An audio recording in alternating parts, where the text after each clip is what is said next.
네, 2022년 4월 28일 이정훈입니다. 오늘은 동북아 해군 다툼에 대해서 설명을 할까 합니다. 소리 없는 전쟁이 시작됐다.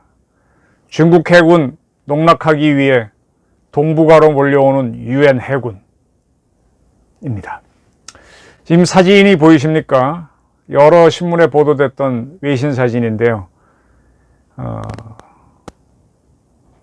인공위성 사진입니다. 5척으로 구성된 중국의 랴오닝 항공모함을 중심으로 한 항모 전단 가운데를 파고 들어가는 미국 해군의 구축함을 찍은 사진입니다. 숫자 6위로 되어 있는 것이 미국 해군 구축함이고 1로 되어 있는 것이 중국의 랴오닝 항공모함입니다. 4월 28일 대만의 빈과일보 등 여러 신문은 세계의 군함 동향을 추적하는 트위터 계정인 OSINT-1을 인용해서 4월 22일, 4월 26일 대만 동쪽, 그러니까 태평양 쪽이죠. 대만 동쪽 200여 킬로미터의 필리핀에서 랴오닝 항모를 비롯해 5척으로 구성된 중국 해군의 랴오닝 항모 전단을 바짝 뒤쫓는 미국의 알라이버크 구축함 한 척을 찍은 위성사진, 즉 금방 보고 있는 것을 공개했습니다. 이걸 조금 설명을 드리면요. 바로 이날 중국 해군은 현재 우리나라도 3개 함대가 있죠. 동해에 1함대, 서해에는 동서남순입니다. 남해에 3함대 있고, 그 다음에 그와 별도로 현재는 기동 전단인데 네 번째 함대로 기동 함대를 만들려고 하죠. 중국 해군도 똑같이 3개 함대가 있습니다. 제일 북쪽에 청도에 있는 산동반도에 있는 북해 함대, 우리 한국을 상대하는 거죠. 그 다음에 상해 부근 양자강 하류의 닝보라고 하는 영파라고 하는 곳에 있는 동해 함대, 일본을 상대하죠. 그 다음에 진짱이라고 하는 대만을 상대하는 남해 함대가 있습니다. 그리고 이제 그 랴오닝 항공모함을 중심으로 기동 함대를 지금 구축하고 있죠. 이렇게 중국이 만들고 있는 기동 함대의 주축 세력인 랴오닝 항모 전단이 랴오닝 항모가 4척의 호위함을 이끌고 대만 동쪽 공해상으로 진출해 위세 좋게 작전을 하고 있었는데, 그러한 함대 한가운데로 미국 구축함이 들어가는 모습이 위성사진에 찍혔습니다. 완전히 중국 해군 망신을 시킨 작전을 한 거죠. 이 미국의 구축함은 얼마 전에 이 사진이 보도됐었죠. 중국의 랴오닝 항모를 바라보는 이 미국의 머스틴 구축함의 함장과 부장 사진입니다. 우리나라는 구축함의 함장을 대령, 그 다음에 그 세컨드인 부장이라고 합니다. 부장. 이거 자꾸 언론들이 번역을 잘 못해서 뭐 부함장, 뭐 부사령관 그러는데 함장, 부장 그럽니다. 부장은 우리는 중령인데 미국은 그 큰 이지스 구축함의 함장을 중령으로 하고 있습니다. 부장은 아마 소령으로 하는 걸로 알고 있습니다. 이러한 뭐 중령이나 소령이 참 젊은 장교들이잖아요. 나이가 얼마나 되나? 중령이라고 그래야 30대 중반? 40 안 된 사람. 그런 친구들이 특히 함장은 다리를 쭉 펴고 어디 뭐 유람선 탄 듯이 딱 그런 포즈로 랴오닝 항모를 바라보는 사진을 미국이 공개했는데, 바로 그 머스틴 함으로 보입니다. 머스틴 구축함은 일본 요코스카를 모항으로 한 미 7함대의 붙박이로 되어 있는 구축함입니다. 이러한 사진이 공개되자 대만의 군 장교는 미국 군함이 중국군에게 실력을 과시한 것이라고 평가했고, 마카오에 있는 한 군사 전문가는 미국 군함이 눈에 띄게 랴오닝 항모 전단에 뛰어든 것은 매우 이례적이다. 중국 호위함이 명백한 임무 실패다. 홍콩의 군사 전문가는 미군의 행동은 도발적이라고 볼 수 있다. 왜 이런 행동을 벌였는지 모르겠다. 그런 약간 친중국적인 사람인 것 같습니다. 네. 조금 보충 설명을 해드리겠습니다. 지금 랴오닝 항모 사이로 뛰어들어간 미국의 구축함을 알라이버크라고 하는데, 알라이버크가 무슨 뜻인가 하면요, 사람 이름입니다. 1901년에 태어나서 96년에 돌아가신 미국 해군 참모총장의 이름입니다. 그는 2차 대전과 6.25 전쟁에 참전했고요. 2차 대전 때는 니미츠 제독이 니미츠 대장이 이끄는 미 태평양 함대 소속 지휘관으로서 일본 해군 함대와 싸웠습니다. 그리고 6.25 전쟁 때는 동해에 들어와서 작전을 했습니다.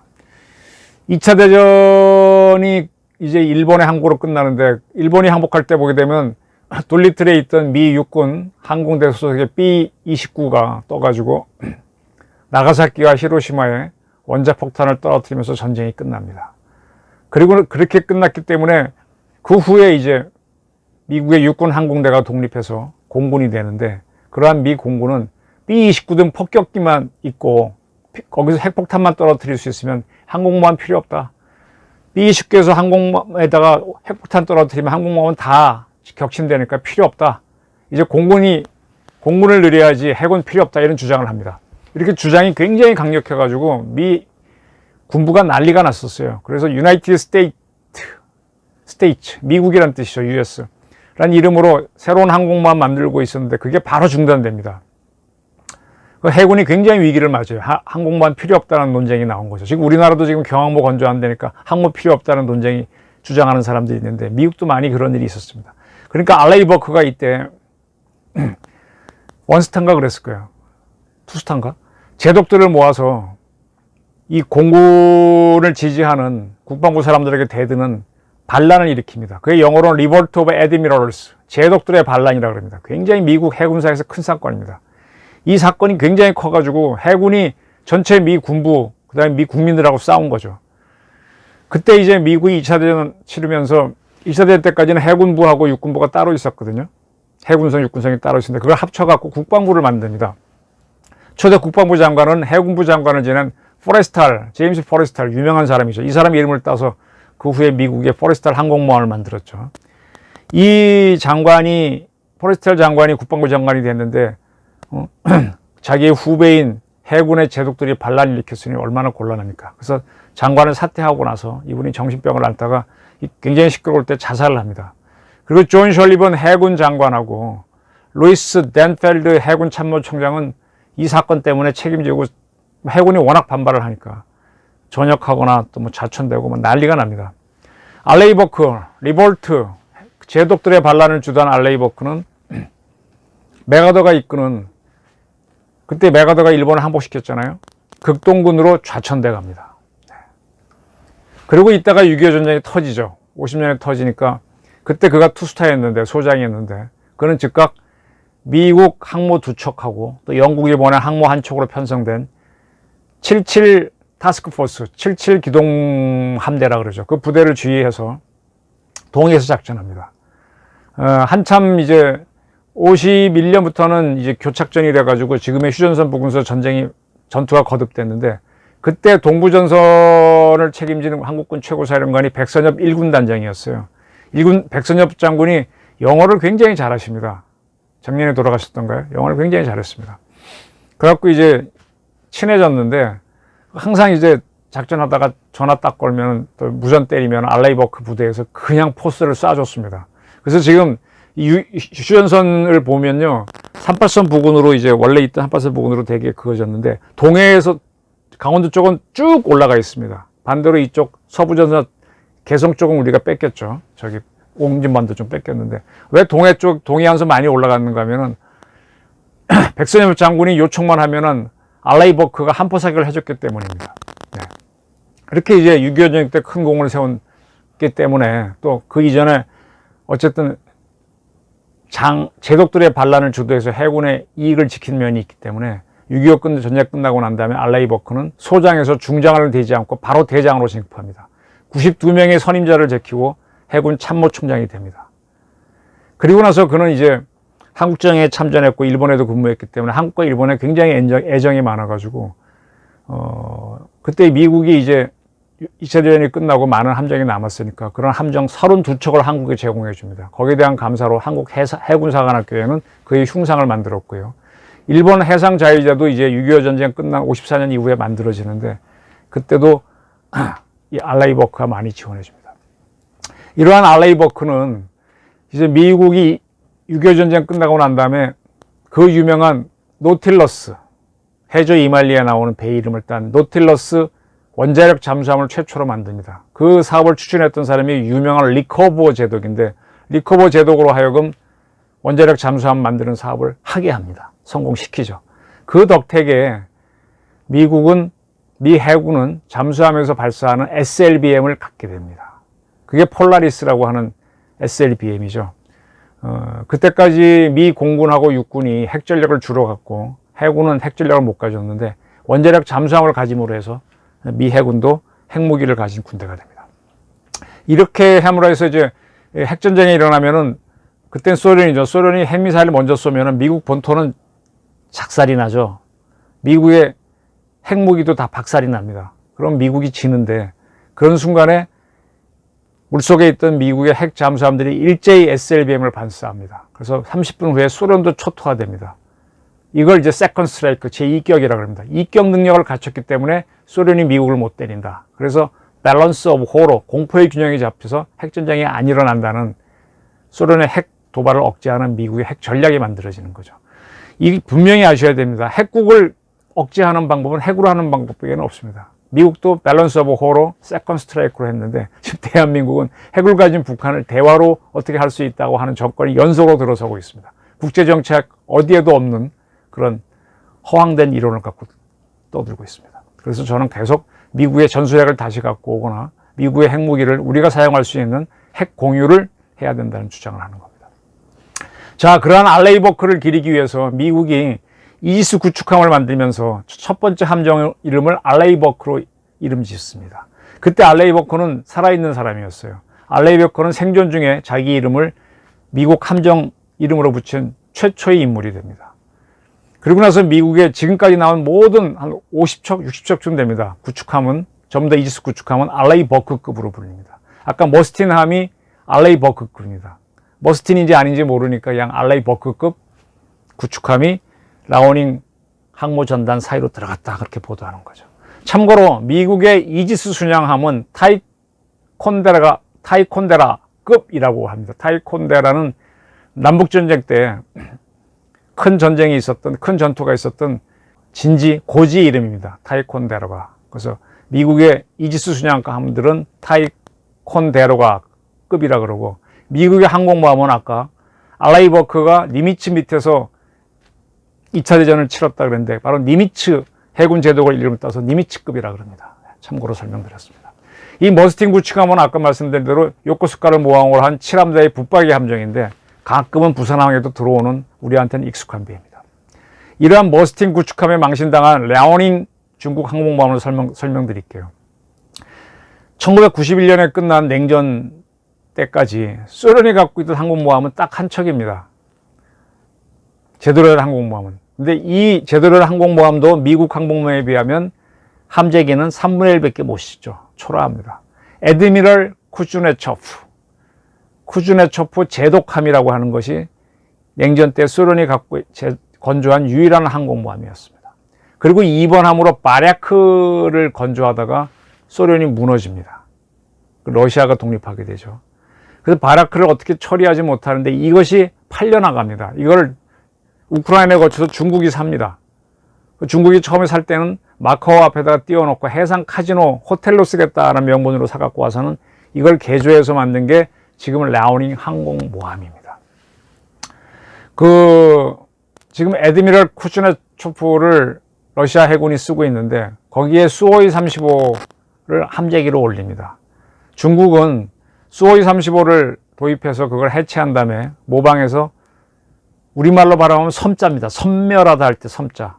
섬 15라고 하는 함재기를 만들었습니다. 섬자를 중국 사람들은 젠이라고 발음해서 대개 언론은 젠 15 함재기라고 보도되죠. 이 젠 15를 한 17대 정도 랴오닝 항모에는 싣는 걸로 알려져 있습니다.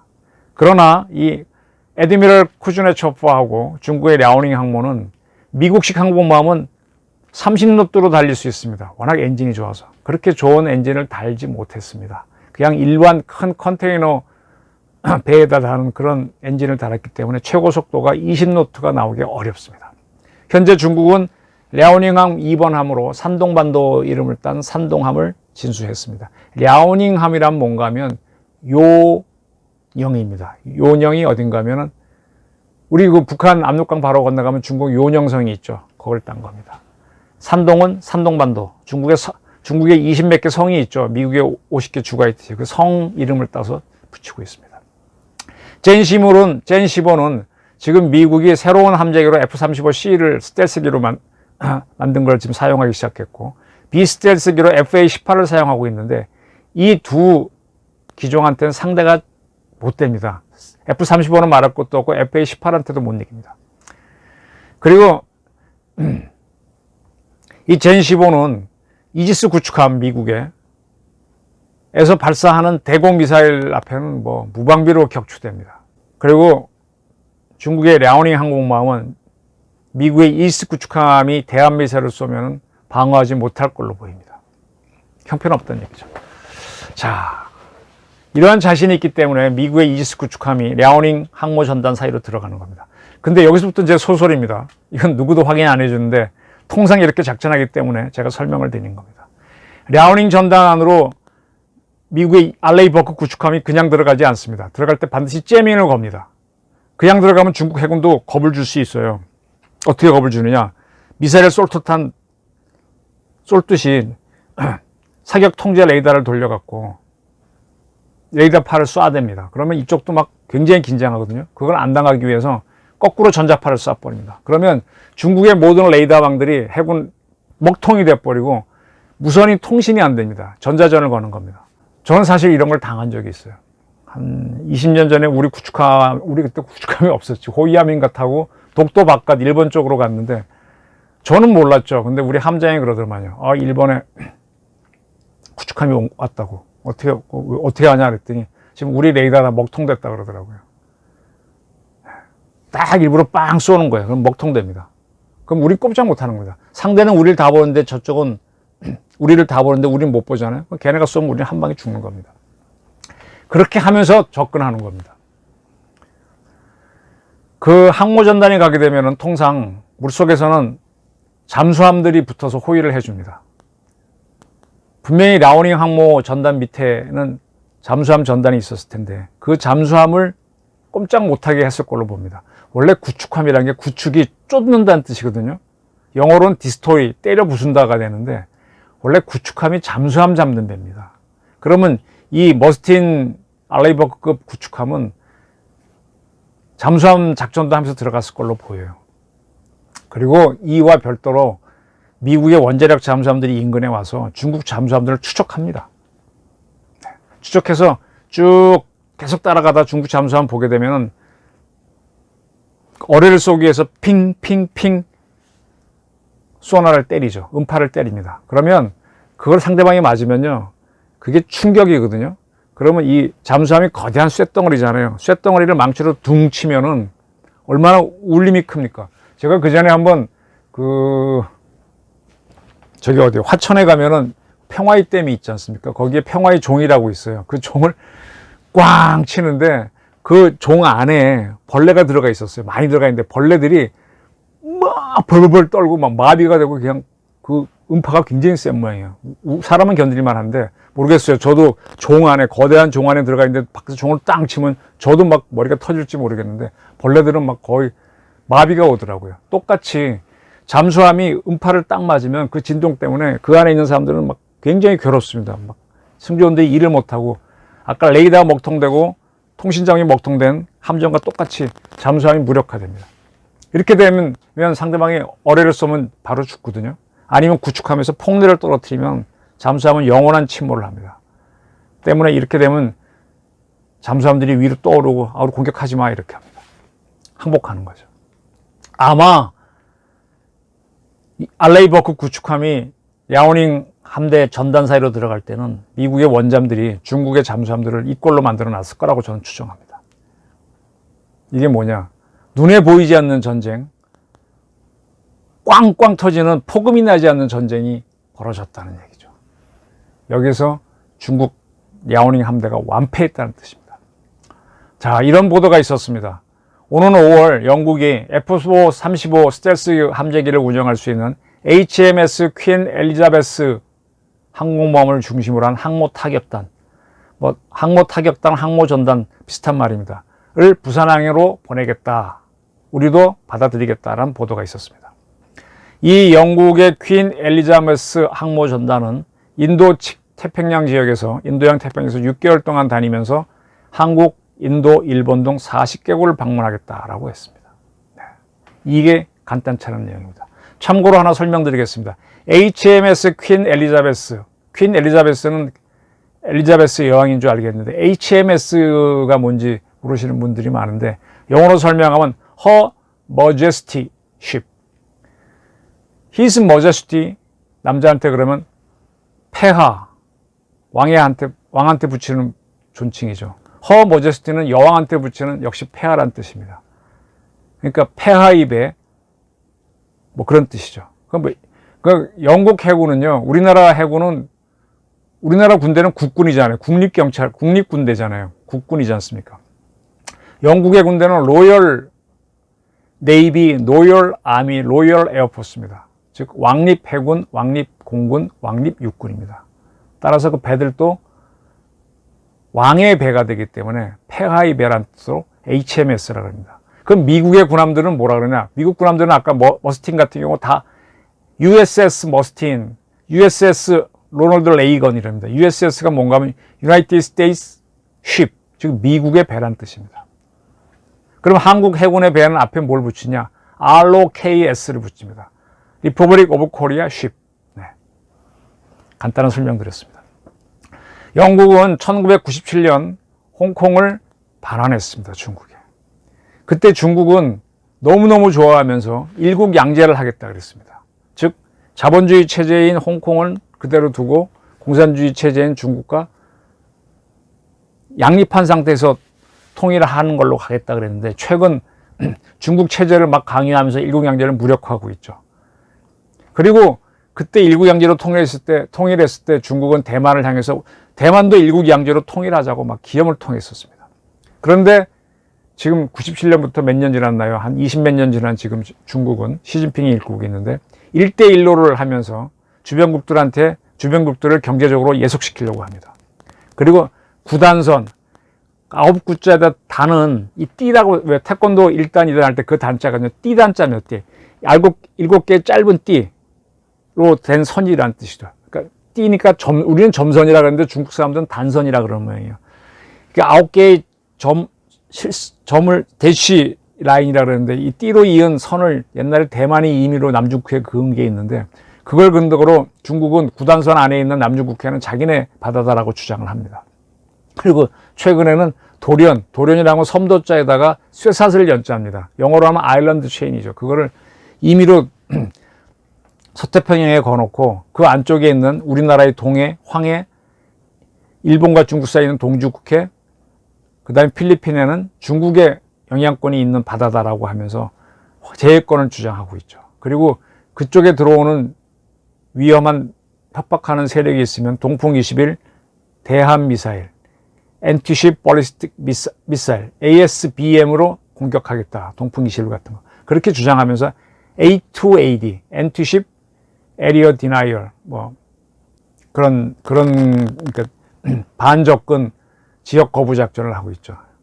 Anti-Access Area Denial 작전을 하고 있죠. 네, 그리고 지난번에도 설명드렸는데 남중국해에는 중국이 자기가 영유한다는 무인도에다가 영해가 있다고 하면서 외국배를 못 지나가게 하니까 미국 함정들이 항해의 자유작전하고 있으면서 이제 남중국해 위기가 일어났었죠. 그리고 중국은 일본에 대해 청각 열도, 일본 발음으로는 센가쿠 열도인데 거기가 자기네 섬이다라고 주장하면서 일본과도 긴장을 일으킨 적이 있습니다. 중국 해군은 지금 동해도 자기네 바다라고 하기 때문에 지난달인가요? 우리 동해 쪽에다가 큰 배 3척을 집어넣고 한참 작전하다 갔습니다. 그때 북한이 미사일을 동해를 쐈었죠. 그 미사일 궤적을 중국 배들이 추적해 준 거 아닌가 그렇게 의심을 합니다. 지금 계속 그 중국 함대들이 대만 동쪽, 우리 대한민국 동쪽인 동해, 또 일본 동쪽까지도 막 나가면서 막 자기네 작전 구역을 넓히고 있습니다. 여기에 맞서서 미국은 일본과 함께 인도태평양 전략을 하면서 중국 함대를 추적합니다. 그게 지금까지의 이제 미중 갈등의 핵심이었는데 이 홍콩을 반환했던 영국이 이쪽으로 함대를 보내는 겁니다. 영국이 일국 양제에 따라 홍콩을 반환할 때 조건을 붙였습니다. 일국 양제를 지켜라. 그게 안 지키면 문제가 있다 그러는데 그렇게 봤기 때문에 퀸 엘리자베스 항모 전단을 보낸 겁니다. 이렇게 보내면서 영국의 국방장관은 다음 달 5월부터 순방에 나서면 이 전단이 글로벌 브리튼의 깃발을 휘날게 된다라면서 우리의 영향을 보이고 힘을 암시할 것이라 그랬습니다. 그리고 인도태평양 지역 안정과 공동 번영을 위해 해당 지역에 더 깊숙이 개입하겠다는 영국의 목표를 달성하는데 이번 순방이 도움이 될 것. 즉 작년에 있었던 홍콩 사태를, 재작년에 있었던 홍콩 사태를 가벼이 보지 않겠다라고 얘기했습니다. 근데 영국만 보낸 게 아니라 프랑스 해군이 우리 독도함보다 약간 더 큰 강습 상륙함 전단을 태평양으로 보낸다고 했습니다. 미, 영불 해군이 큰 함정들이 몰려오는 거죠. 이게 뭐냐? 6.25 전쟁에 참전했던 유엔군 해군들이 동북아로 오는 겁니다. 일단은 중국 함대 봉쇄 작전을 이들이 영국하고 프랑스 함대는 미국하고 같이 하겠죠. 그리고 이들이 이제 여러 나라를 방문하면 그 나라 해군과 같이 중국 함대를 봉쇄하는 작전을 할 겁니다. 소리 없는 대중국 작전, 대중국 전쟁을 하는 겁니다. 그리고 이것이 성공적으로 이루어지면 또는 이와 별도로 북한 함대를 무력화하는 소리 없는 전쟁을 할 걸로 보입니다. 자, 이게 동북아의 소리 없는 전쟁입니다. 그러면 지금 대한민국 해군이 경항공모함 만들겠다고 하는데 반대하는 사람들 정신 차려 주십시오. 항공모함이 있어야만 이런 작전을 할 수 있습니다. 물론 우리도 핵 추진 원자력 잠수함을 만들어야 됩니다. 지금 장보고 3 사업하는데 배치2쯤 가게 되면 해야 됩니다. 그러나 그와 별도로 원자력 경항모 도입 사업도 해야 됩니다. 일본은 이미 F-35B를 탑재하는 함정 건조를 시작했거든요. 우리도 빨리 가야 됩니다. 자, 지금 동북아는 냉전을 끝내기 위한 거대한 냉전이 들어가고 있습니다. 제2차 대전을 모든 전쟁을 끝내기 위한 전쟁이라고, 가장 큰 전쟁이라고 그러는데 그와 똑같이 동북아의 냉전을 끝내기 위한 가장 거대한 냉전이 지금 들어가고 있습니다. 근데 지금 대한민국 문재인 정부의 외교는 좀 한심하죠. 얼마 전에 정의용 우리 외무부 장관이 중국을 방문해서 중국 외무부 장관하고 한중 2+2 회담을 하기로 했습니다. 중국을 상대로 전 세계가 움직이고 있는데 우리 중국 편으로 기울고 있어요. 도대체 문재인 정권 하는 거는 지금 미국 대통령 만나기 위해서 미국 가기 직전에 북한을 대변한 주장을 뉴욕타임스와의 회견에서 해줬어요. 문재인 대통령이. 도대체 뭐가 뭔지 모르겠어요. 세계 변화를 못 보고 있는 겁니다. 전자권 전환하고 유엔사 해체를 좀 추진하고 있는데 참 이것도 내가 보면 뭔 소리를 하는 건지 모르겠습니다. 지금 어쨌든 동북아 냉전을 끝내기 위한 가장 거대한 냉전이 벌어지고 있거든요. 그것이 바로 중국 항모함대 사이로 미국 구축함이 파고 들어가는 굉장히 공격적인 작전을 미국이 하고 있고, 영국도 항공모함을 보내고 있고, 프랑스가 강습 상륙함 전단을 보내고 있습니다. 이게 지금 작금의 동북아 질서입니다. 이걸 놓치고 있는 문재인 정부는 말할 것도 없고 우리 국민들도 잘 모르는 것 같아서 오늘 제가 조금 보충 설명을 드렸습니다. 경청해 주셔서 감사합니다.